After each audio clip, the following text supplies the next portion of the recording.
ہم کرتے ہیں اس طرح نا اپنی اپنی لائف میں، جب ہم دیکھتے ہیں کہ جب ہم سچویشن ٹھیک ہوتی ہے، کیونکہ ہم اپنے گھروں کے حساب سے اس ایگزامپلس کو بھی سمجھتے ہیں تو ہمیں انڈرسٹینڈنگ میں آسانی ہوتی ہے. جب ہم قرآن کی کلاس پہ جا رہے ہیں، سب ٹھیک ہے، سب خوش ہیں، تو ہم جا رہے ہیں. جیسے ہی گھر کی طرف سے تھوڑی سی ریزسٹنس آئی، گھر میں کام زیادہ بڑھ گیا، تو ہم چپ کر کے بیٹھ گئے. نہیں بھائی، میرے لیے تو بڑا مشکل. تو منافقین کا بھی یہی حال تھا، کیونکہ ان کی جو کور پرابلم تھا نا، وہ دنیا کی محبت تھی. دنیا کی محبت کے اندر سارے کام کیا کرتے تھے. جہاں دنیا کو فائدہ ہو رہا ہوتا تھا وہ اچھا کام کر لیتے تھے. جہاں پر دنیا پہ زد پڑتی تھی، انہیں خرچ کرنا پڑتا تھا، جنگ میں پارٹیسپیٹ کرنا پڑتا تھا، تو وہ پیچھے ہٹ جاتے تھے. تو مسند احمد میں دلوں کی کچھ ٹائپس ہمیں پتہ چلتی ہیں، دلوں کی کچھ قسمیں. ایک ہے خالی، صاف اور روشن دل.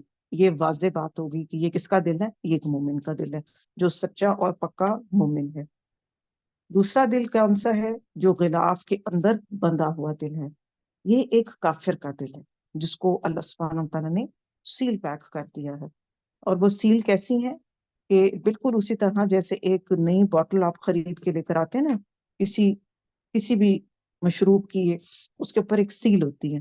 آپ اس کے اوپر جتنا مرضی پانی ڈالیں، اس کے اندر کچھ نہیں جاتا، اور آپ اس بوٹل کو جتنا مرضی الٹا کریں، اس میں سے باہر کچھ نہیں آتا. تو یہ جو سیل پیک دل ہے، یہ کافر کا دل ہے. اچھا، اور پھر کیسا دل ہے؟ الٹا اور اوندھا پڑا ہوا دل. جو تیسرا دل ہے نا، الٹا ہے اور اوندھا پڑا ہوا دل ہے، یہ منافق کا دل ہے. یہ کبھی ایک طرف کو انکلینیشن اس کی ہو جاتی ہے، کبھی دوسری طرف کو انکلینیشن ہو جاتی ہے. تو اس لیے ہم نے اب چیک کرنا ہے کہ ہمارا دل کون سا ہے. اس میں سے سلامت دل کون سا ہوتا ہے؟ سلامت دل وہ ہوتا ہے جس دل کے اندر گناہ نہیں ہوتے، اور جو دل اللہ سبحانہ و تعالیٰ کی طرف مائل ہوتا ہے. کوئی بھی سچویشن، کیسے بھی حالات ہوں، وہ اپنے اللہ سے اپنا کنیکشن جو ہے وہ مضبوط رکھتا ہے. یعنی مین پاور سپلائی نور اور ہدایت قرآن کی اس کے ساتھ ہر دم کنیکٹڈ رہتی ہے. اچھا، چراغ کا ایک اور کام ہے، جیسے میں نے آپ کو بتایا نا، کمپاؤنڈ ایگزامپل ہے، اور اس لیے اس میں سے مزید میننگ بھی نکلیں گے. چراغ کا کیا شیشہ جو ہے نا، وہ حفاظت کے لیے ہے. ٹھیک ہے. اسی طرح ہی اللہ سبحانہ و تعالیٰ نے ہماری دل کی حفاظت کے لیے کیا کیا رکھا ہوا ہے؟ دعائیں رکھی ہیں، قرآن مجید کی نالج رکھی ہے، آپ صلی اللہ علیہ وسلم کی سنت اور سیرہ رکھی ہے. جیسے جیسے دین کے قریب ہوتے جاتے ہیں، ہدایت کے پاس ہوتے جاتے ہیں. جیسے جیسے دور ہوتے جاتے ہیں، تو گمراہی کے قریب ہوتے چلے جاتے ہیں.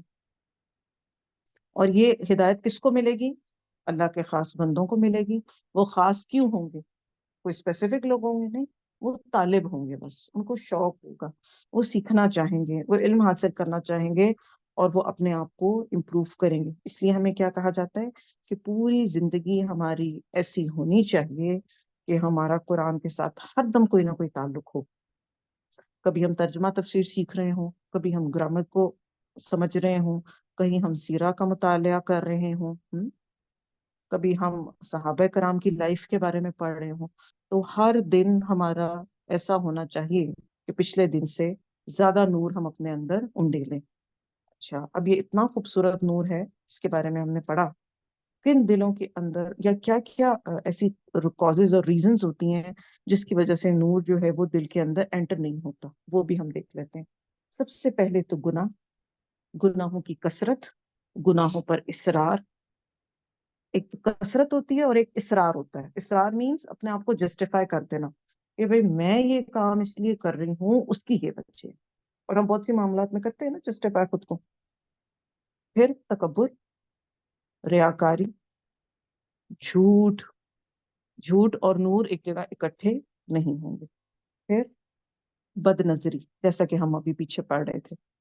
غضب بصر کے احکامات کا ٹیک کیئر نہ کرنا جو ہے وہ اللہ کے نور کو ہمارے دلوں کے اندر انسٹال ہونے میں نقصان پہنچائے گا. کرپٹ ہو جائے گا نا دل جب، تو پھر جس کمپیوٹر کے اندر وائرس آ جاتا ہے تو اس میں پھر کوئی چیز ڈاؤن لوڈ نہیں ہو سکتی. بالکل اسی طرح اگر دل کرپٹ ہو گیا تو پھر اس کے اندر کوئی چیز ڈاؤن لوڈ نہیں ہو سکتی. اور پھر سب سے بڑی چیز منافقت، ریاکاری. یہ سب چیزیں جو ہیں ہم اللہ کا نور سمیٹنے میں ہمارا جو ہے وہ نقصان کرتی ہیں. پلس یہ کہ گناہ بینگ اے ہیومن بینگ ہم سب کریں گے, ہم کمزور ہیں نا, انسان ہے, اور انسان کا لفظ نکلا ہی نسیان سے. نسیان کا مطلب ہے بھول جانے والا, تو ہم بھول چوک میں کریں گے. تو گناہ کر لینے کے فوراً بعد اس کو ریئلائز کر لینا اور اس پہ توبہ استغفار کر لینا, یہ بھی انشاءاللہ اللہ کی توفیق سے ہمارے نور کو ملٹیپلائی کرنے میں ہیلپ کرے گا اور اس کو بڑھانے میں ہیلپ کرے گا. اور پھر جب ایک انسان کے اندر نور اتنا زیادہ پینیٹریٹ کر جائے گا تو ایسا ہو نہیں سکتا کہ اس نور کے اثرات وہ اپنے خاندان, اپنی فیملی, اپنے بچوں, اپنے نیبرہڈ تک نہ لے کر آئے. ایسا ہو نہیں سکتا. تو بینگ اے فیمیل اگر ہمارے اندر نور ہوگا تو اس کے اثرات زیادہ اسٹرانگ ہوں گے اپنے گھر پر, اپنے بچوں پر اور اپنے ساتھیوں تک. بینگ اے میل بھی اسی طرح ہی ہوگا. تو جب ہر شخص اپنے اندر نور کا منبع لے کے چل رہا ہوگا, کیونکہ پہلے تھے صحابہ کرام کے دل ایسے تھے نا, نور سے بھرے ہوئے تھے. آپ صلی اللہ علیہ وسلم کا دل تھا نور سے بھرا ہوا. تو پھر اس کے کیا اثرات تھے, ایک آل ٹوگیدر معاشرہ اپ سائڈ ڈاؤن چینج ہو گیا تھا. آپ صلی اللہ علیہ وسلم نے کس طرح سے چینج کیا تھا. اچھا, کہا جاتا ہے نا کہ جی اسلام جو ہے وہ تلوار کی بیس پر پھیلا, ایسی بات نہیں ہے. اسلام جو ہے وہ اچھے اخلاق اور محبت کی بیس پر پھیلا ہے. آپ صلی اللہ علیہ وسلم نے جتنی بھی جنگیں کی اس میں میجورٹی ڈیفenس میں کی آپ نے, کیونکہ جب دشمن چار دوڑے گا تو پھر تو یہ رسپانسبلٹی ہے نا ہماری مسلمانوں کی کہ وہ اس کا جواب دیں. تو آپ نے جتنی بھی جنگیں کی ہیں یہ ڈیفenس میں کی ہیں. اور سب سے زیادہ جو چیز نے لوگوں کو متاثر کیا دین کی طرف لانے میں, وہ نہ نماز تھی نہ قرآن تھا. جو سب سے زیادہ جس نے کیا تھا وہ تھا اچھے اخلاق, صبر اور برداشت, اور بڑی بڑی کوتاہیوں سے لوگوں کی درگزر کر جانا, جو کہ انفارچونیٹلی اب ہمارے اندر بالکل بھی نہیں. جب ہم تھوڑا سا بھی دین سیکھ جاتے ہیں نا تو بہت سختی اپنے اندر لے آتے ہیں, پتہ نہیں یہ سختی کہاں سے آ جاتی ہے, جبکہ دین کے اندر کہیں پہ کوئی سختی نہیں. لا اکراہ فی الدین, دین میں کوئی سختی نہیں ہے, یہ خود ہم نے بنائی دی ہے. اب دیکھیں, جس رب کی اتنی خاص ہمارے اوپر رحمت ہے کہ اس نے کہا کہ موت تک آپ کے پاس توبہ کا ٹائم ہے, اور ہر گناہ کے بارے میں آپ کے پاس یہ گارنٹی اللہ کی طرف سے موجود ہے کہ تم توبہ کرو میں معاف کر دوں گا. ہم معاف کرتے ہیں لوگوں کو؟ ہم نہیں معاف کرتے. ہم تو کوئی ایک کسی سے کوتاہی ہو تو صحیح, اور پھر ہم اس کو اتنا لمبا لے کے چلتے ہیں, اور پوری پوری زندگی جو ہے وہ ہم اس ایک بات کو بار بار ریپیٹ کرتے رہتے ہیں اور کسی کو معاف نہیں کرتے. تو کسی کے بارے میں کوئی بھی ججمنٹ دینا جو ہے وہ ہمارا کام ہے ہی نہیں, کیونکہ معاف کرنا یہ اللہ سبحانہ وتعالیٰ کی کا طریقہ ہے اور یہ اللہ کو بہت پسند ہے. اللہ سبحانہ وتعالیٰ فرماتے ہیں, ایک حدیث کا مفہوم ہے کہ تم زمین اور آسمان برابر گناہ لے کر آ جاؤ میرے پاس. زمین اور آسمان, کتنی بڑی ہے زمین اور کتنا کھلا ہے آسمان, اور سچے دل سے توبہ کرو تو میں تمہارے تمام گناہوں کو معاف کر دوں. تو معاف کرنا اور درگزر کرنا بھی ہمارے نور کے اندر اضافہ کرنے میں ہیلپ کرے گا. پلس نور کو بڑھانے کے لیے دعائیں بھی ہم پڑھتے ہیں, اللہم اجعل فی قلبی نورا, بہت اچھی لمبی خوبصورت سی دعا ہے, وہ بھی پڑھیں گے. اور ربنا اتمم لنا نورنا, وہ بھی پڑھیں گے. یہ اس نور کی ہمیں ضرورت بہت ہے دنیا میں, ایمان, ہدایت, روحانی علم حاصل کرنے کے لیے, اور آخرت میں بھی ہمیں اس کی ضرورت ہے. کب؟ پلسرات پر. جب پلسرات کی کیا سچویشن ہے, امیجن کریں گے ہم اس کو اس طرح سے کہ تلوار سے زیادہ تیز ہے, بال سے زیادہ باریک, اور ہر شخص اپنے اعمال کے حساب سے اس سے گزر رہا ہے. اور وہاں پر کیسا ماحول ہے؟ پچ ڈارک, اولین اور آخرین سب موجود ہیں, ایک دفعہ تو سب نے گزرنا ہے اس سے بچت نہیں ہے کسی کی. اور وہاں پر جو ہے ہمارا یہ نور جو ہم اس دنیا میں انشاءاللہ اکٹھا کر رہے ہیں, اللہ کا علم حاصل کر کر, اس کی معرفت جان کر, اس کے احکامات پر عمل غور و فکر کر کر, تو یہ نور ہمیں وہاں پر ہیلپ آؤٹ کرے گا. اور وہ کیسی پل ہے, اس کے اوپر آنکڑے ہیں, اس پر کانٹے ہیں, اور وہ اگر کسی نے جو بھی گناہ اور کمی کوتاہیاں کی ہوں گی سیویئر والی, تو وہ وہاں سے اس بندہ جو وہاں سے گزر رہا ہوگا اس کو گرا دیں گے. اب ہر کوئی اپنی استطاعت کے حساب سے بھاگ رہا ہوگا ادھر. کوئی لائٹ کی سپیڈ سے, لائٹ کی کیا سپیڈ ہے؟ 136 کلومیٹر 1000 کلومیٹر, 136,000 کلومیٹر کی سپیڈ سے لائٹ چلتی ہے. کوئی لائٹ کی سپیڈ سے جا رہا ہوگا، کوئی گھوڑوں کی سپیڈ سے جا رہا ہوگا، کوئی تیز رفتار بہت تیز آندھی کی طرح چل رہا ہوگا، اور کچھ لوگ جو ہیں وہ گرتے پڑتے چل رہے ہیں. کچھ لوگوں کا نور کبھی چلے گا کبھی بجھے گا. ہر شخص نے، ہر زیرو نے اس ٹائم سے گزرنا، ہر ایک انسان نے اس کو مشاہدہ کرنا. تو اب ضروری کیا ہے اس سب کو جاننے کے بعد ہمارے لیے کہ ہم اپنے نور کو ایک تو ہر دم روشن رکھیں، اس میں ہر دم یہ بڑھتا رہے، اور کبھی بھی ایسا نہ ہو کہ یہ نور کبھی بھی گھٹے، اسپیشلی جب ہم اس دنیا سے جا رہے ہیں. اور اس سے اور ہمیں میں سے کسی کو کچھ نہیں پتا کہ میرا آخری دن، آخری وقت کیا ہوگا. تو پھر ہر دن ہی ہماری کوشش ہونی چاہیے نا کہ ہم اپنے نور کو ملٹیپلائی کریں، اور اس کے لیے خوب خوب دعائیں کریں. نور علی نور، ہدایت کا نور، ایمان کا نور، وہی الہی کا نور جو کہ ہم سب کی فطرت میں رکھ دیا گیا ہے.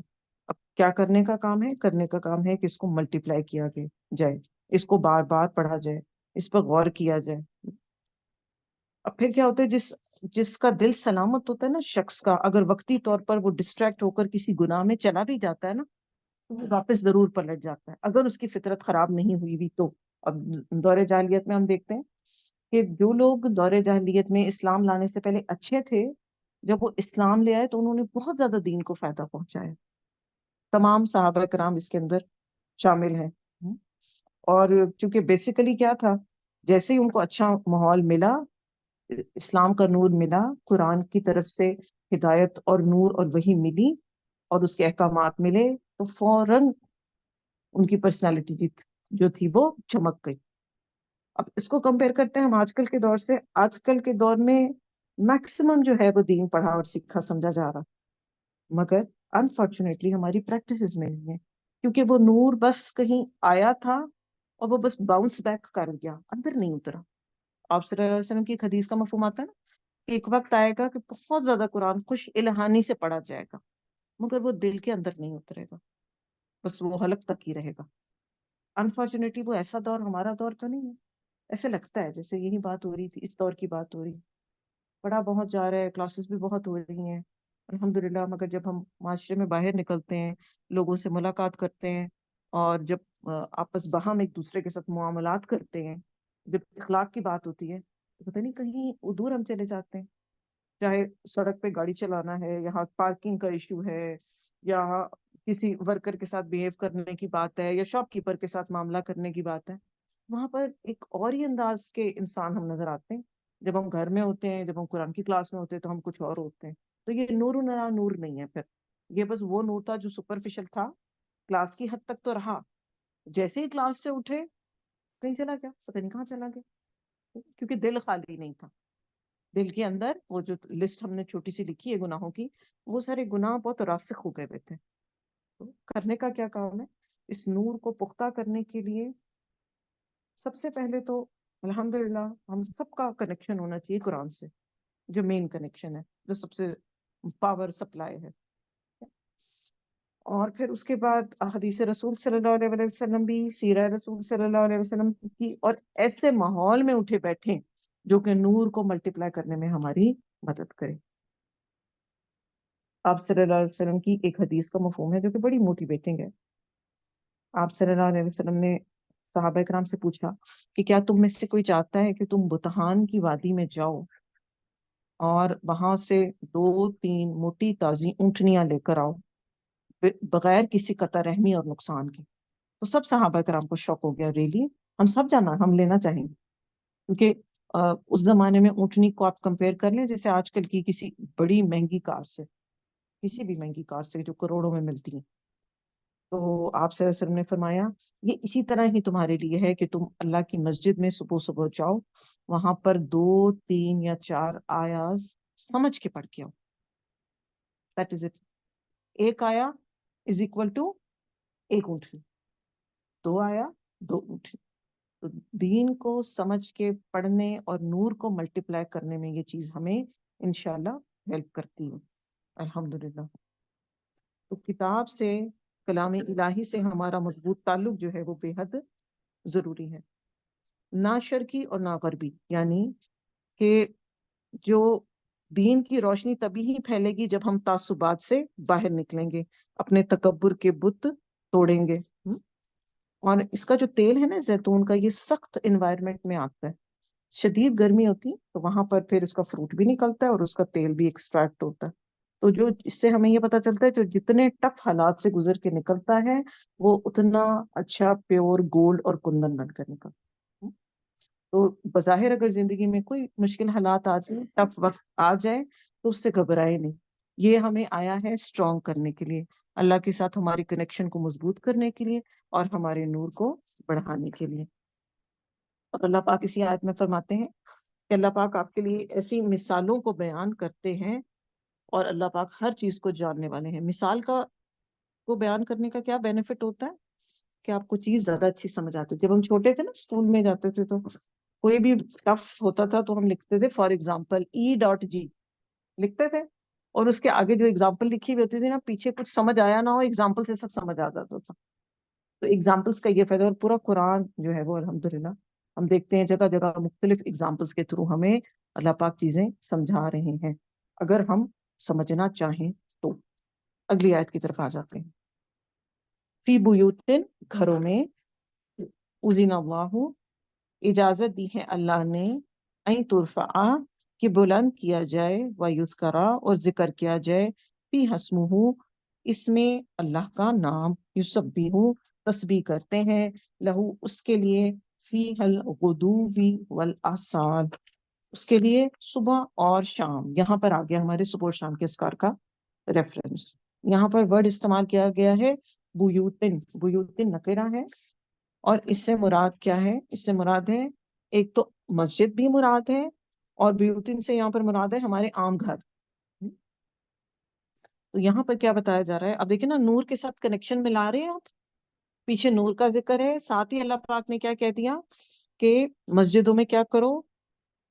ترفع، بلند کرو، ویذکر، اور ذکر کیا جائے، اللہ کا نام بلند کریں گے اور اللہ کا ذکر کریں گے۔ کہاں پر؟ مسجدوں میں بھی اور گھروں میں بھی۔ تو اب اس کو ہم دیکھ لیتے ہیں کیسے۔ آپ صلی اللہ علیہ وسلم نے فرمایا، جس شخص نے کسی مسجد سے ناپاکی والی چیز کو ہٹایا تو اللہ پاک جنت میں اس کے لیے گھر بنائیں گے۔ اور حضرت عائشہ رضی اللہ عنہا فرماتی ہیں کہ آپ صلی اللہ علیہ وسلم نے ہمیں حکم دیا کہ ہم گھروں میں مسجدیں بنائیں اور انہیں پاک صاف رکھیں۔ اب پاک صاف کس طرح رکھنا ہے؟ ایک تو فزیکل گندگی سے بھی پاک رکھنا ہے، اور اسپرچل گندگی سے بھی پاک رکھنا ہے، یعنی اس میں تعصب نہیں ہو، اس میں جھگڑے فساد نہیں ہو، اس میں لوگ ایک دوسرے سے بحثیں نہ کریں، اس میں صرف پالیٹکس ڈسکس نہ ہو، وہاں پر تجارت اور کاروبار نہ کیا جائے۔ کیونکہ مسجد جو تھی وہ آپ صلی اللہ علیہ وسلم کے دور میں basically it was like Quran centre کہہ لیں، اللہ کا گھر بھی تھا، اور ایک کمیونٹی سینٹر کا کام کرتی تھی وہ۔ وہاں پر کیا کیا ہوتا تھا؟ آپ صلی اللہ علیہ وسلم مسجد جاتے تھے، فجر کی نماز کے بعد صحابہ کرام کا ایک حلقہ بنا دیا جاتا تھا، وہ سب مل کے بیٹھتے تھے، پھر آپ ان سے پوچھا کرتے تھے کہ اچھا آپ اپنے خواب بتائیں، پھر ان کی تعبیر کی جاتی تھی۔ پلس کیا ہوتا تھا کہ صحابہ کرام بیٹھ کر وہاں پر جو علم سیکھتے تھے اس کا مذاکرہ کرتے تھے، یعنی اس کو ریوائز کرتے تھے، اس کو ریپیٹ کرتے تھے، اس کو ڈسکس کرتے تھے، اور آپ صلی اللہ علیہ وسلم سے کچھ سوال بھی کیا کرتے تھے۔ آپ نے بہت سوالوں کا انداز سنا ہوگا نا، آپ صلی اللہ علیہ وسلم کیسے کہتے تھے صحابہ کرام سے، میں تمہیں ایک فلاں بات نہ بتا دوں، کہتے تھے۔ اور صحابہ کرام جب آپ ان سے کچھ پوچھتے تھے تو وہ کیا کہتے تھے؟ اللہ اور اللہ کا رسول سب سے بہتر جانتے ہیں۔ یہ تھا ان کے اندر سیکھنے کا شوق اور علم حاصل کرنے کا شوق۔ ہم کس لیے علم حاصل کرتے ہیں؟ انفارچونیٹلی ڈگریز لینے کے لیے، شو آف کرنے کے لیے، دکھاوے کے لیے، بحث کرنے کے لیے، لوگوں کے آگے پرامننٹ ہونے کے لیے۔ صحابہ کرام کے پاس کوئی ڈگریز تھی؟ کوئی ڈگری نہیں تھی۔ آپ صلی اللہ علیہ وسلم کوئی یونیورسٹی کے پڑھے ہوئے تھے؟ نو، امی، امی ہے۔ مگر کیا تھا؟ اللہ کا خوف اور اللہ کی محبت، اور نور جو تھا وہ اندر پینیٹریٹ کر گیا تھا۔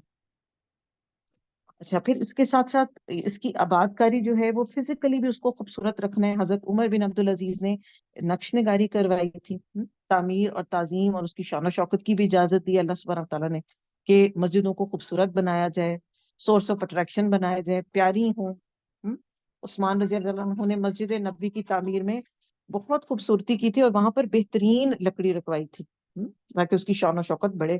اور بیسک جو مقصد ہے مسجد کا اس میں ہے ذکر الہی کو بلند کیا جائے, اللہ کا نام لیا جائے وہاں پر زیادہ سے زیادہ. جو بیسک مسجد کا جو ہے وہ یہ کام ہے. اس کے علاوہ بھی وہاں پر جیسے کمیونٹی ورک میں نے آپ سے کہا تھا وہ ہوتا تھا کہ کسی کی کوئی ریکوائرمنٹ. آپ دیکھیں جب ایک مسجد میں ہم سب اکٹھے ہوتے ہیں تو الحمدللہ آج کل ہم اس چیز کا بڑا بینیفٹ پریکٹیکلی بھی لے رہے ہیں نا. کچھ ساتھی ہمارے یہ کہتے ہیں کہ ہم نے کبھی جماعت کے ساتھ نماز نہیں پڑھی اور ہمیں یہ چیز بہت ہم انجوائے کر رہے ہیں نا الحمدللہ.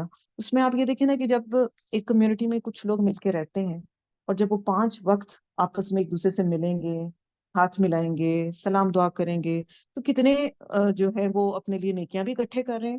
پلس یہ کہ کسی کا کوئی پرابلم ہوگا, کسی کو کوئی فرسٹریشن ہوگی, کسی کو کوئی بات سمجھ نہیں آ رہی ہوگی, اور خدا نہ خواستہ ایک دوسرے کے لیے اگر کوئی کدورت یا دل میں کوئی نفرت یا حسد بیٹھا ہوا ہوگا تو وہ بھی آہستہ آہستہ ختم ہو جائے. اور پھر ہمیں کتنا ریلیکس فیل کرتے ہیں جب اپنے ساتھیوں کو ہم دیکھتے ہیں مسجد کے اندر اکٹھے آ کر. پھر اور ہر دن ہم کوئی نئی چیز سیکھ کر آ رہے ہوتے ہیں مسجد سے. تو وہ کمیونٹی سینٹر کا کام کر رہی ہے نا الحمدللہ مسجد.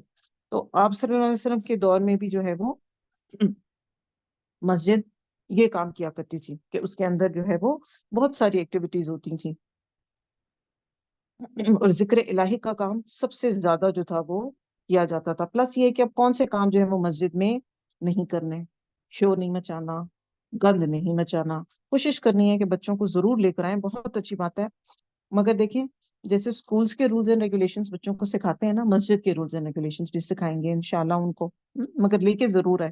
یہ نہیں کہ بچے جو ہے وہ ان کو پتہ ہی نہ ہو کہ مسجد بھی کوئی جگہ یہ شاعر اللہ ہے, کیونکہ اللہ پاک نے مساجد کو اپنے ساتھ ایسوسیٹ کیا ہوا. اللہ کا گھر کہتے ہیں نا ہم اس کو, سینکٹٹی کی جگہ ہے یہ. تو اور اس کے بارے میں اور کیا ریپورٹ آتا ہے کہ عرش کے سائے تلے جو 7 لوگ ہوں گے, 7 لوگ ہوں گے نا عرش کے سائے تلے, ان میں سے ایک وہ شخص ہوگا جس کا دل مسجد میں لگا رہتا تھا. فجر پڑھ کے آتا تھا تو اس کو ظہر کا طرف دھیان ہوتا تھا, ظہر سے فری ہوتا تھا تو مغرب, اور پھر عشاء, عصر, اور پھر تراویح کی کا شوق ہوتا تھا کہ بھاگ بھاگ کے اپنے سارے کام کرتا تھا. تو اللہ سبحانہ و تعالیٰ ہمیں ایسے لوگوں میں شامل کرے جن کا دل جو ہے وہ مسجد میں لگتا ہو. اچھا, اللہ کا نام اٹھانا حصی طور پر بھی اور معنوی طور پر بھی, رسپیکٹ, تعظیم, اللہ کا نام اس میں لیا جائے, توحید لی جائے, قرآن کا ذکر ہو اس میں, اور بڑی محبت اور شفقت کے ساتھ دین کی جو ریکوائرمنٹس ہیں یا جین جو کچھ ہم سے چاہتا ہے اس کو لوگوں کو بیان کیا جائے. اور اس کے علاوہ کیا کرنا ہے, صبح اور شام کے اذکار بالغدوبی و آصال یسبحو تسبیح کرنے کو کہتے ہیں. اور ہم نے یہ جانا تھا کہ کائنات کی ہر چیز جو ہے وہ تسبیح کر رہی, چاہے وہ جاندار ہے چاہے وہ بے جان ہے. ایک دفعہ آپ صلی اللہ علیہ وسلم نے صحابہ کرام کو کنکریوں کی تسبیح بھی سنائی تھی. اس کے علاوہ چاہے وہ چونٹی ہے, چاہے وہ مچھلی ہے, چاہے وہ کوئی ہوا میں اڑنے والا برڈ ہے, ہر جاندار جو ہے وہ اپنی تسبیح کر رہا ہے. اللہ سبحانہ تعالیٰ نے اس کو تسبیح اس کی سکھا دی ہے, اب وہ اس کو کر رہا ہے وداؤٹ اینی ڈیلے. یہاں پر ریفرنس آ گیا ہے صبح اور شام. صبح اور شام کے اندر عصر کی نماز بھی آ جائے گی. بیسیکلی فجر اور عصر اور مغرب کا وقت بھی اس میں شامل ہو جائے گا. آپ صلی اللہ علیہ وسلم نے فرمایا جس نے 2 ٹھنڈی نمازیں پڑھی وہ جنت میں جائے گا. یہ مسلم کی روایت ہے, یعنی فجر اینڈ عصر اسپیسیفکلی ان کا حکم ہے. ایسا نہیں ہے کہ باقی ساری نمازوں کی امپورٹنس نہیں ہے, سب کی امپورٹنس اپنی جگہ ہے, مگر ابھارا گیا ہے کیونکہ فجر میں آپ کو پتا ہے کہ میجورٹی کے لیے اٹھنا بہت ہم سب کے لیے مشکل ہوتا ہے. سب سے مشکل کام ہوتا ہے فجر کے وقت پہ اٹھنا. اس وقت نیند بھی بہت اچھی آ رہی ہوتی پکی. جو ساری رات بندہ جاگ رہا ہوگا فجر کے ٹائم میں پکا ہو کے سو جائے گا. اس وقت اپنے نفس کو کنٹرول کر کے خود کو اٹھنا.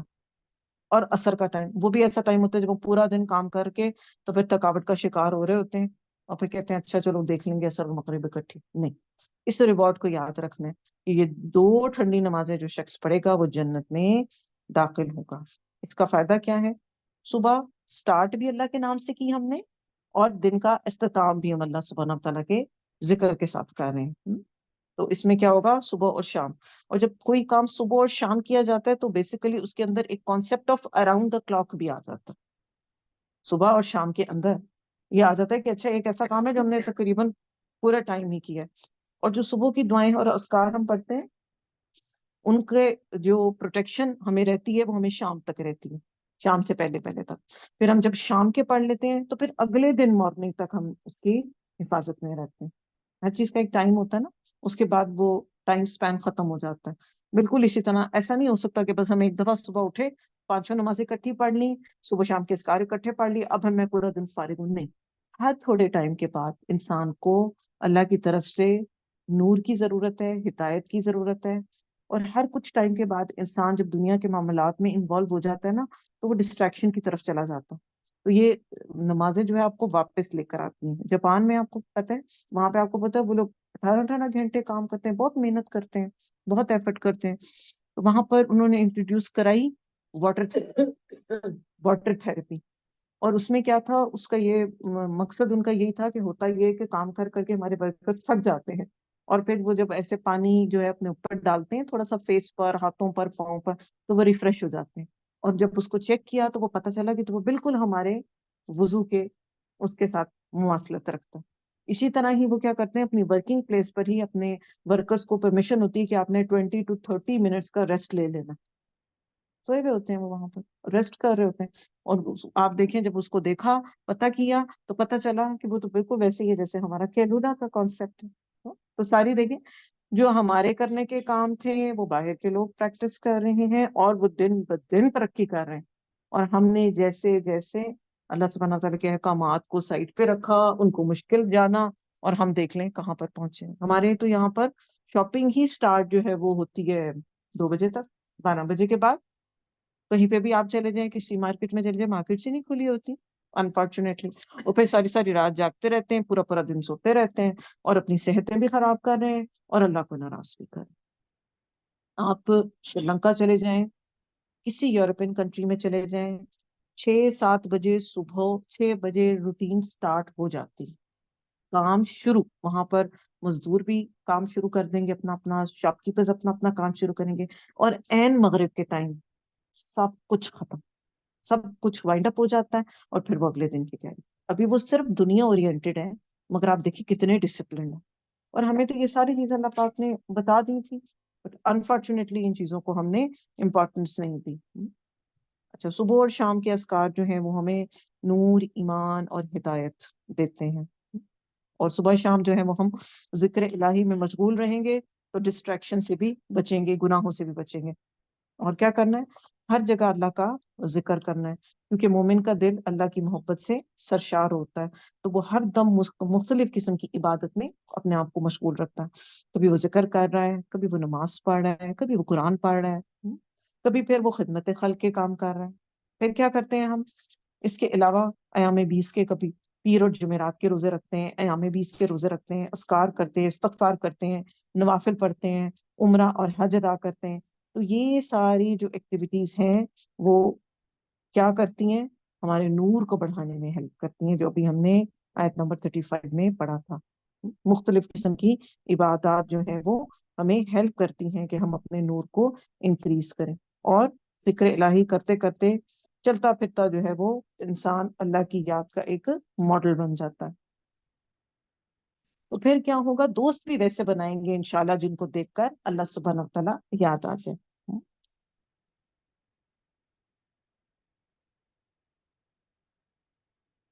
پھر کیا ہوتا ہے کہ جب ہم مسجد میں جاتے ہیں تو وہاں کا ادب, احترام اور ذکر الہی یہ بے حد ضروری ہے, کیونکہ یہ اللہ کے شاعر میں سے ہے.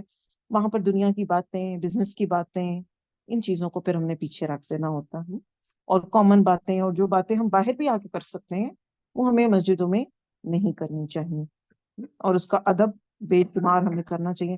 فزیکل گندگی سے بھی میں نے جیسے آپ کو بتایا کہ ٹیشو پیپرز پھینکنے ہیں, ریپرز پھینکنے, اس سے پاک رکھنا ہے. اور اس کے علاوہ دوسری گندگی سے بھی اس کو پاک رکھنا ہے, یعنی نفاق سے پاک رکھنا ہے, کفر اور شرک سے پاک رکھنا ہے. مسجدوں میں جا کر ایسی ڈسکشن نہیں کرنی ہم نے. اب ہم یہ دیکھتے ہیں کہ قرآن میں مسجد کو بہت ویلیو دی گئی ہے, اور اس کی کیا وجہ ہے, کیا ریزن ہے کہ مسجد ایک عام زمین کا ٹکڑا ہوتا ہے نا جس پر ہم ایک مسجد کو بنا دیتے ہیں, کیا وجہ ہوتی ہے کہ وہ اتنی امپورٹنس لے جاتی ہے؟ وہ اس لیے اتنی امپورٹنس لے جاتی ہے کیونکہ وہ اللہ کا گھر ہے، اس کی نسبت اللہ کے ساتھ ہے۔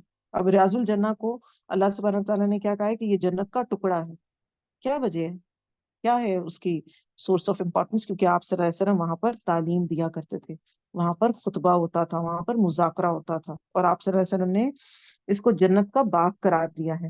یعنی مسجدوں کو کیا کہا ہے؟ جنت کا باغ قرار دیا گیا۔ آپ صلی اللہ علیہ وسلم نے فرمایا جنت کے باغوں میں جاؤ تو وہاں پر کچھ کھا لیا کرو، تو وہاں کے پھل کیا ہیں؟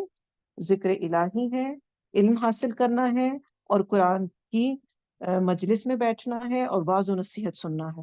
یہ ہے وہ فروٹس اور بہترین پھل جو کہ ہم مسجد سے اپنے لیے اکٹھے کریں گے۔ اور یہ فزیکلی ہمیں نظر تو نہیں آ رہے، مگر یہ جو فروٹس ہیں یہ ہماری روح کو طاقت پہنچائیں گے، ہماری روحانی غذا ہے یہ۔ اور ہم دیکھتے ہیں کہ جو کھانے پینے میں سب سے بہترین چیز جو ہوتی ہے نا، وہ فروٹ ہے، تو اس حدیث میں فروٹس کی طرف ریفرنس دیا گیا ہے۔ پھر ہم دیکھتے ہیں کہ ایک نماز کا جو ہے وہ کئی گنا جو ہے وہ ثواب بھی ملتا ہے۔ جیسے مسجد نبوی میں آپ ایک نماز پڑھیں گے تو 1000 نمازوں کا ثواب ہوگا، اور گھر میں ایک نماز پڑھیں گے اور عام اپنے مسجد میں جا کے نماز پڑھیں گے تو وہ 27 ٹائمز مور آپ کو بینیفٹ دے گی، ملٹی پلائی بائی 27۔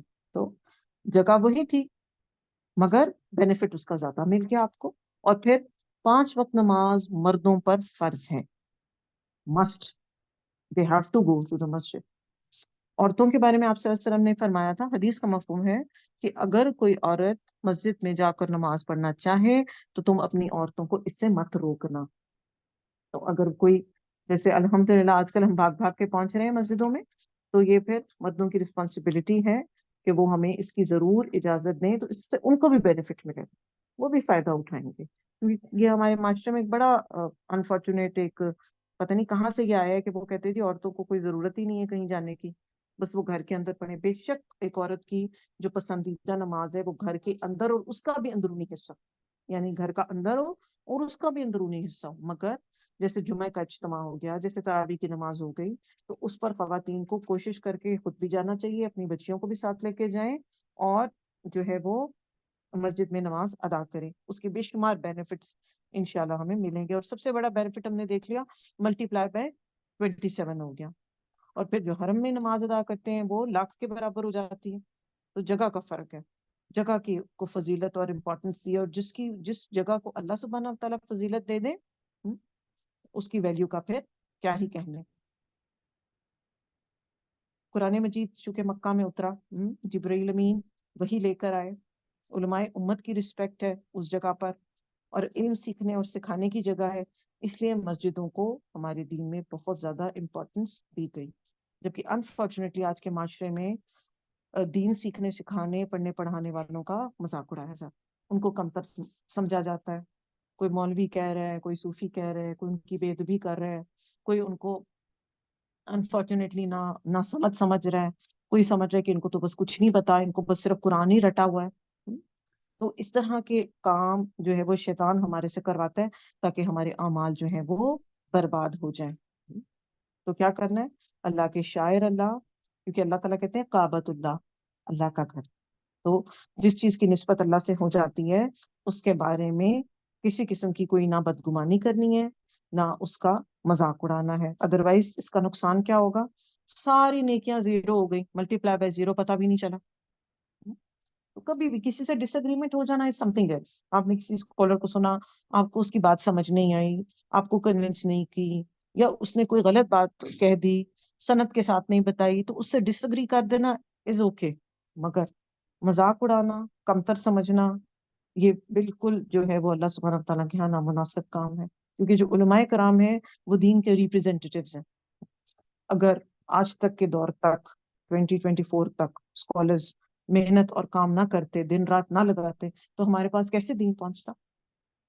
ورنہ تو آج سے پہلے مشکل ترین جو تھی وہ قرآن مجید کی جاتی تھیں تفاسیر، ان کو تو پڑھ کے کچھ سمجھ نہیں آتا تھا۔ تو پریزنٹ ڈے وقت کے اسکالرز تک ہر شخص کی جتنی بھی کنٹریبیوشن ہے اس کو کنسیڈر کریں، اس کی رسپیکٹ کریں، کیونکہ اللہ سبحانہ تعالیٰ یہ کہتے ہیں کہ جو شخص میرے ولی یعنی میرے ساتھی میرے دوست کا مذاق اڑائے گا یا اس کو اذیت دے گا تو پھر میں اس چیز کو پرسنل لے کر اس بندے کو جو ہے وہ اس کے ساتھ اس کے آمنے سامنے کھڑا ہو جاؤں گا. تو کیا کوئی شخص اللہ کا مقابلہ کر سکتا ہے؟ تو اس طرح سے ہم نے یہ سیکھا کہ چاہے وہ مساجد ہیں، چاہے وہ مساجد میں کام کرنے والے اسکالرز ہیں، چاہے وہ امام مسجد ہیں، ان کو ٹرین اور گروم کرنے کا اسٹرکٹ کرائٹیریا رکھے نا. عموماً ہمیں یہ پرابلم ہوتی ہے کہ جو ہم سب کو کچھ نہیں پتا کیوں نہیں، تو ان کو گروم کیوں نہیں کیا ہمیں. یہ بھی ہماری رسپانسبلٹی تھی کہ ہم اپنا سسٹم ایسا اسٹرانگ بناتے، لیٹسٹ علم کے ساتھ ان کو ایسوسیٹ کرواتے، تو وہ بھی بہترین طریقے سے جو ہے وہ دین کے ریپرزینٹیٹو بنتے. تو کیا وجہ ہوئی؟ یہ پرابلم ڈیپ روٹیڈ ہے نا. یہ پرابلم کیسے ڈیپ روٹیڈ ہے کہ گھروں کے اندر جب ہم دیکھتے تھے کہ جو بچہ نالائق ہوتا تھا، جس کو کچھ نہیں آتا تھا، اسے کیا کہا جاتا تھا؟ اس کو حافظ بنا دیں گے، اس کو مدرسے ڈال دو. تو پھر کیسی لاٹ بن کے نکلنی تھی؟ کیوں کسی ڈاکٹر پیرنٹس نے یہ نہیں کہا کہ ہمارا ڈاکٹر بچہ دین سیکھے؟ کیوں ہمارے ماسٹرز اور پی ایچ ڈی ہولڈرز جو ہیں ان کو نماز جنازہ بھی نہیں آتی؟ کیوں وہ اپنے ماں اور باپ جب ان کے مر جاتے ہیں تو وہ ادھر ادھر بھاگ رہے ہوتے ہیں، انہیں سمجھ نہیں آ رہی ہوتی کہ اب ہم کیا کریں. انہیں تو کفنانے اور دفنانے کا بھی پروسیس نہیں پتا. تو ہم نے خود ہی اپنے بچوں کو جب دین نہیں سکھایا تو پھر اس کے اثرات ہمارے اوپر ہیں. تو ایک اچھا پڑھا لکھا اور انسان جو ہے وہ بھی دین سیکھ سکتا ہے، اور اس کو پرائرٹی پہ سیکھنا چاہیے. اور ہمیں کوشش کرنی چاہیے کہ ہم اپنے ہر بچے کو اتنا بیسک دین کا علم ضرور سکھائیں کہ وہ قرآن سے کور ٹو کور گو تھرو ہو چکا ہو، اس کو تفسیر کی بیسکس پتا ہوں. بہت زیادہ اگر فقہ اور اس میں نہیں بھی وہ جا پائے تو ڈزنٹ میٹر، اتنا فرق نہیں پڑے گا، مگر بیسکس سارے ان کے کلیئر ہونے چاہیے. چھوٹے چھوٹے معاملوں کے لیے ہمیں لوگوں کے پاس نہ جانا پڑے. پہلے ہم لوگوں کے پاس جاتے ہیں ان سے اپنے فتوے لینے اور مسئلے پوچھنے، پھر ان کا مذاق اڑاتے ہیں کہ ان کو تو پتہ ہی کچھ نہیں، انہیں تو آتا کچھ نہیں، مولوی صاحب کا تو ایکسنٹ ہی بڑا آؤٹ ڈیٹڈ ہے، وہ تو لٹک لٹک کے بات کرتے.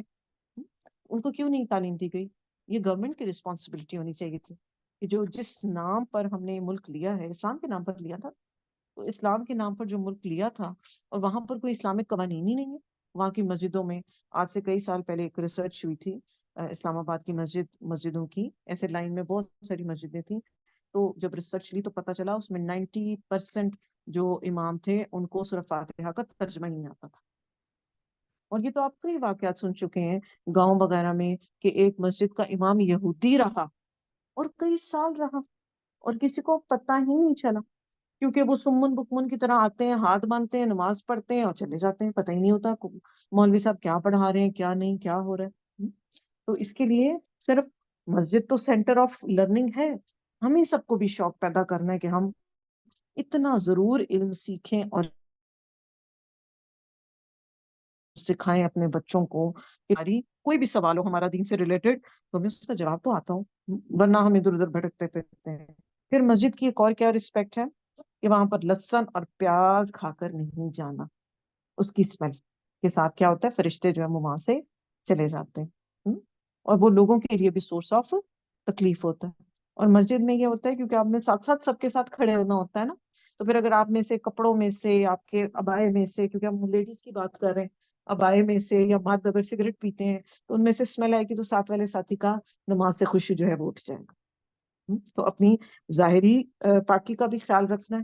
اور مسجد میں جو ہے وہ آپ صلی اللہ علیہ وسلم جو ہے وہ صفوں کو اس طرح اسٹریٹ کیا کرتے تھے جس طرح تیروں کو اسٹریٹ کیا جاتا ہے، یعنی بالکل اسٹریٹ لائن ہو اور پاؤں کے ساتھ پاؤں جو ہے وہ ایسے جوڑا ہوا ہو، انگلی کے ساتھ انگلی.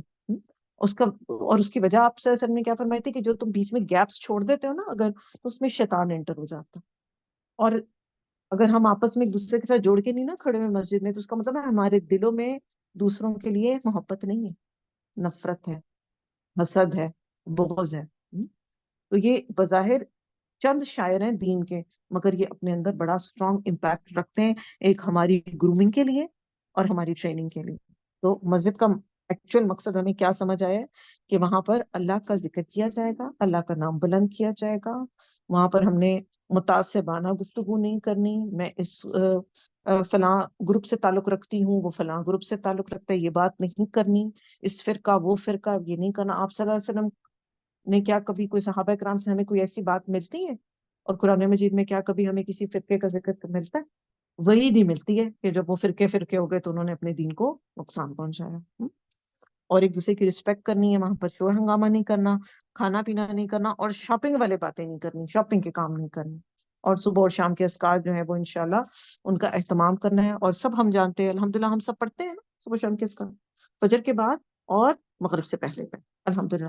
اچھا ان کو میں کاؤنٹ کری تھی، 19 ہے اور 17 ہے، اور گنتی کے میرا خیال ہے چند منٹ لگتے ہیں ان کو پڑھنے میں، اور اگر وہ ہمیں یاد ہو جائیں گے پھر تو اور بھی اچھی بات ہے، لیٹے لیٹے چلتے پھرتے ہم ان کو پڑھ لیں گے. اور صبح اور شام کے اذکار کا کیا فائدہ ہوتا ہے کہ وہ اللہ کی پروٹیکشن میں آ جاتے.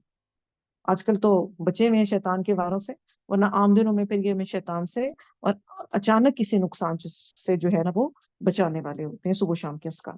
نیکسٹ آیت کی طرف آ جاتے ہیں، 37 ہے نا یہ. ہاں جی. رجال ایسے لوگ ہیں، لا نہیں تلہیہم غافل کرتی ان کو، تجارتوں ولا بیع کوئی بھی تجارت اور نہ خرید و فروخت، ان ذکر اللہ اللہ کے ذکر سے، و اقام الصلاۃ اور وہ قائم کرتے ہیں نماز، و ایتاء الزکات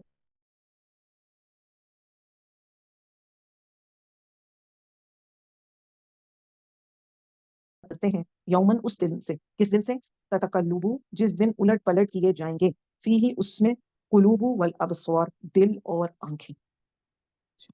اب یہاں پر ان لوگوں کی تعریف کی جا رہی ہے جو کہ مسجد میں جاتے ہیں تو پھر کیا کرتے ہیں، وہاں کی ریکوائرمنٹس کو بھی پورا کرتے ہیں. اب جتنا بڑا بھی کوئی بزنس ٹرانزیکشن ہو رہی ہوتی ہے، وہ کیا کرتے ہیں، جیسے ہی کان میں اذان کی آواز پڑی سب چھوڑ کر اللہ کے ذکر کی طرف بھاگ جاتے ہیں، سب کچھ چھوڑ کر.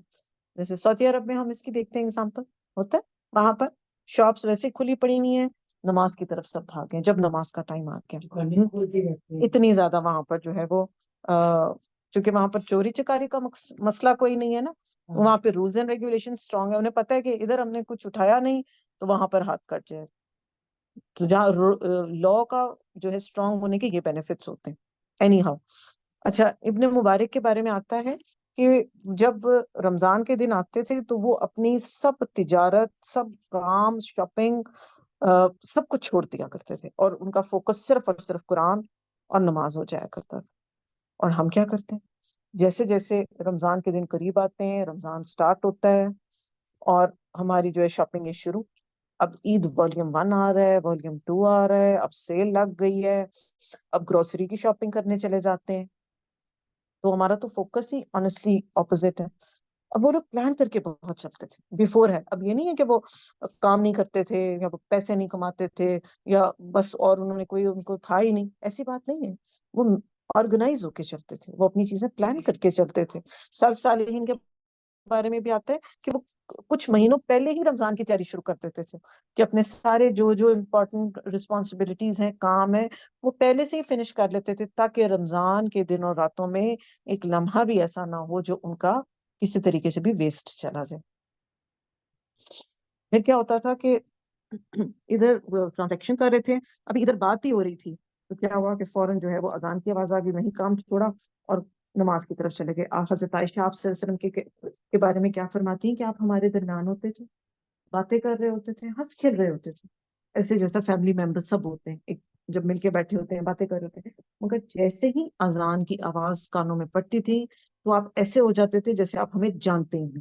یہ ہے خوبصورت بیلنس جو کہ ہم نہیں کر پاتے انفارچونیٹلی. ہمارے گھر میں کوئی دعوت ہو جائے، کوئی اپنی پسند کے 4 مہمان آ جائے تو کیا ہوتا ہے، پورے دن کی نمازیں اکٹھی بعد میں پڑھ لیں گے، غیبتیں، باتیں، ڈسکشنز، اس کا نام، اس کا ذکر، بچپن کی یادیں، فلاں باتیں، وہ باتیں. تو اپنے فرائض کے معاملے میں ہم اس طرح سے کوتاہی کرتے ہیں، جبکہ آپ صلی اللہ علیہ وسلم کیا کرتے تھے، ایسے لگتا تھا جانتے ہیں کہاں پہ یہ کون لوگ ہیں، اتنا زیادہ اس وقت ان کے لیے فوکس جو ہے وہ نماز ہو جایا کرتی. اچھا اب نماز کو خوبصورت بنانے کے لیے ضروری نہیں ہوتا کہ نماز کو بہت لمبی لمبی پڑھی جائے گی تو ہی خوبصورت ہوگی، کوئی ضروری نہیں ہے. بے شک مختصر ہو، چھوٹی ہو، مگر اس کے اندر فوکس ہمارا اسٹرانگ ہو، یہ بے حد ضروری. ورنہ ہم جتنی دفعہ اپنا فوکس چھوڑتے ہیں نا، اس کے بارے میں آپ صلی اللہ علیہ وسلم نے فرمایا تھا کہ یہ شیطان چرا کے لے جاتا ہے تمہاری نماز کا پورشن. یعنی جتنا ٹائم ہم کانسنٹریٹ نہیں کر رہے اتنا ٹائم جو ہے وہ شیطان اس میں سے اچک کے لے گیا. تو وہ نامہ اعمال میں پھر ہمارے جو ہے وہ بلینک آ جائے گا نا، جس طرح سے ایک پورا اسٹیٹمنٹ آنا تھا نا اچھی نماز کا، بیچ میں بلینکس پڑ جاتے ہیں. اس طرح سے پوری کوشش کر کے اہتمام کر کے ہم نے نماز پڑھنے جانا ہے.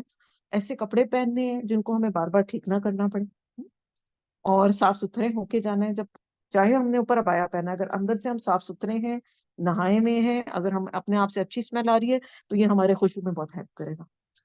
پلس کوئی بھی بات نماز سے ریلیٹڈ ہمیں نہیں سمجھ آ رہی, اس کو سیکھ لیں. کوئی بات نہیں, کوئی ایج نہیں ہوتی, کوئی فکر نہیں ہے, کوئی مسئلہ نہیں ہے. کبھی اس چیز کو آر نہ بنائے کہ ہائے میری تو اتنی عمر ہو گئی, میری ساری نمازیں ضائع گئی ہیں کیا. ایسا نہیں ہے. بہت لوگ اس چیز کو آر بنا لیتے ہیں. کوئی بات نہیں, لا علمی میں اگر ہم کچھ غلط کر بھی رہے تھے تو اللہ سبحانہ و تعالیٰ اپنی خاص رحمت کریں گے, اور ہمیں جو ہے وہ, اگر ہم سیکھ لیں گے تو ہمیں اس کا بینیفٹ ضرور ملے گا. تو کبھی بھی کس ایج میں بھی ہم چلے جائیں, سیکھنا سکھانا پڑھنا پڑھانا کو آؤٹ ڈیٹڈ نہ کریں. اقام الصلاح کا مطلب یہ ہے قائم کرنا نماز. قائم کرنا نماز کے اندر ایک یہ بات بھی آ جاتی ہے کہ خود بھی پڑھے اور گھر والوں کو بھی موٹیویٹ کرے. یہ نہیں کہ بس خود اٹھ کے چلے گئے, بچے کیا کر رہے ہیں گھر میں, میڈ سرونٹس کیا کر رہے ہیں گھر میں, بہن بھائی کیا کر رہے ہیں, ہمیں پرواہ نہیں جی, میں تو جا رہی ہوں. کوئی آتا ہے آئے, نہیں آتا نہ. قائم کا مطلب یہ ہوتا ہے کہ خود بھی کرنی ہے اور بچوں کو بھی ساتھ اس میں شامل کرنا, شوہر کو بھی ساتھ شامل کرنا.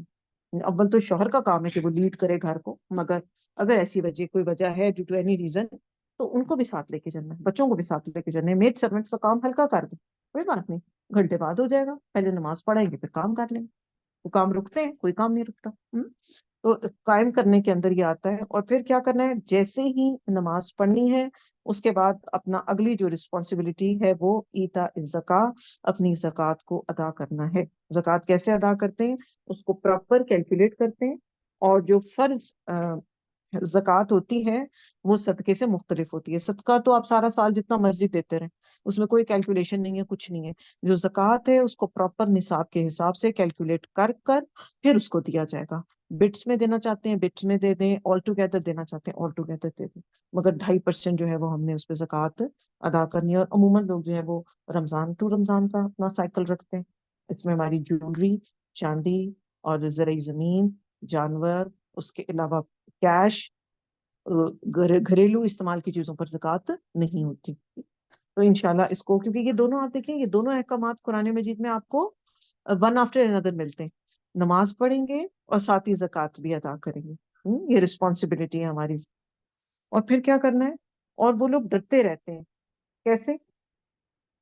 اس دن سے جس دن دلوں کو اور آنکھوں کو الٹ پلٹ کیا جائے گا. یہ کون سا دن ہے قیامت کا دن ہے. اس دن جو ہے وہ دلوں کو الٹ پلٹ کیا جائے گا. تو اچھا, اس کو کیسے آپ سمجھیں گے؟ اس کو ایسے سمجھیں کہ جب ایک شخص رولر کوسٹر میں بیٹھا ہوتا ہے, جب وہ رولر کوسٹر تیزی سے گزرتی ہے تو اس وقت اس کی کیا حالت ہوتی ہے.